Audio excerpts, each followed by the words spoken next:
2022లో జనవరి 12న అతన్ని పైన దాడి చేసి నడి వీధిలో అతన్ని పడుకోబెట్టి ఏకంగా మెడపై కత్తి పెట్టి వాళ్ళ నాయకుడు అంటే ఆనాటి పాలకులు 2019 నుంచి 24లో ఎవరైతే అధికారులు ఉన్నారో వాళ్ళ నాయకుడు ఒక్కసారి జై చెప్పు నేను వదిలేస్తానని చెప్తే లేదు నేను చెప్పాను, నేను చనిపోయినా పర్వాలేదు, ఆ పసుపు జెండా నా పైన పెట్టానని చెప్పిన వ్యక్తి తోట చంద్రబాబు. ఆనాడు జై చంద్రబాబు నాయుడు జై తెలుగుదేశం అన్నందుకు అతి కిరాతకంగా చంపేశారు అధ్యక్ష. విజువల్స్ ఆంధ్ర రాష్ట్రంలో కాదు భారతదేశంలో ప్రతి భారతీయుడు కూడా చూశారు అధ్యక్ష. ఆ వీడియో రికార్డు కూడా ఉంది అధ్యక్ష. వాళ్ళ అబ్బాయికి ప్రభుత్వ ఉద్యోగం కల్పించాలని మేము చర్చించాం, పార్టీ పరంగా చర్చించాం, కూటమి ఎన్డీఏలో ఉన్న జనసేన పార్టీ భారతీయ జనతా పార్టీతో కూడా చర్చించాం.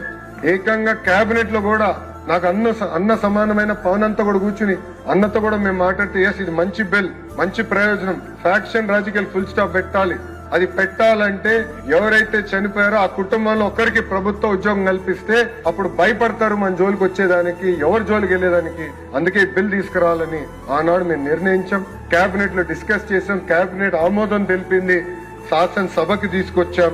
నేను చెప్పినట్టు అధ్యక్ష సెప్టెంబర్ 27, 2025న శాసనసభ ఆమోదం తెలిపింది.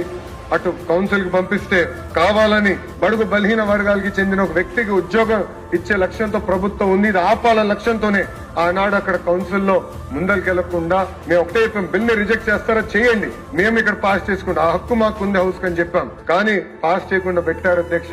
కానీ ఒకటే అధ్యక్ష, ఎవరు ఆపలేరు. ఇది ఒక పవిత్రమైన బాధ్యత ఈ బిల్ తీసుకుంటే ముందరికెళ్లేదానికి ప్రభుత్వం సిద్ధంగా ఉంది. ఈ తోట చంద్రయ్య కుటుంబానికి అన్యాయం కాదు, ఆంధ్ర రాష్ట్రంలో ఏ కుటుంబానికి ఇలా అన్యాయం జరగకుండా లక్ష్యంతో మేము ఉన్నాం అధ్యక్ష.